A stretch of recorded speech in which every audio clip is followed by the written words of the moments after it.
My bio, I've got that in the same line. I've got the mention of the jelly bean factory and my master's degree. I'm not sure which was more rewarding. I got free candy. For the one experience, I had the free candy, so I was very excited by probably the more rewarding experience overall. So I'm going to read 3 of my poems in here. All 3 have a slightly different theme to them. The first one is, well, a version of it will probably feature in my up-and-coming book that I'm working on. I'm writing a book about my experiences growing up with an older brother with schizophrenia. Something I always wanted to write about and never quite been able to, but I now feel there's enough distance, 40 years distance, to be able to do it.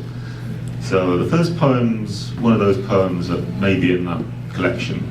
The collection's got the working title of Sigmund Freud at My Homework. Probably changed that. Okay, this is set in one of those big Victorian institutions. I went to visit my brother in one once.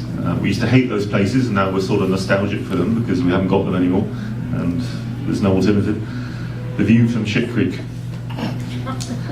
The shrine of himself, hidden beneath his bed on the locked ward. Dust bunnies blinded, backing away.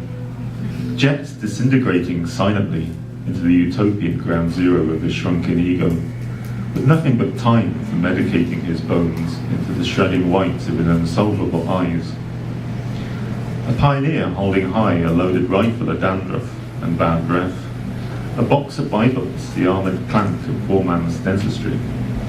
Loaded on the weaponry, a piss paper, milky tea, baked beans, bedpans, packs of cards and plastic flowers. Informed by the white clean walls, pulling up their flesh in a kicked-in skirting boards. He is master here, in this arena of the young that have come to nothing. To be forever crippled under that weight of what those who truly love them feel they should have been. Thank you. This is a bit of an odd one. I was thinking about bullying. I was very lucky. I was never actually bullied at school, but and I was never a bully. I used to sort of hang out with them and occasionally make them laugh and sort of step around them, you know, and somehow get away with it. One of those kids. So it's sort of controversial, sort of in praise of school bullies. That's a controversial one. It's called the Children's Crusade.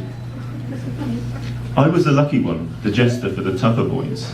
Those big ones with the beards of Victorian explorers by age 15.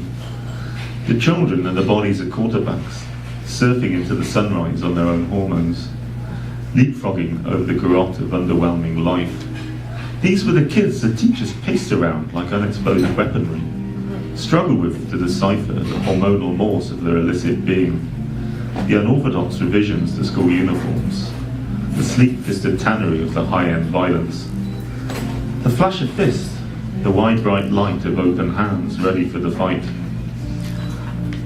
Those boys' voices sharpened to machete point, chopping out the pathways into adulthood, a dash of open space, where for a moment all is known.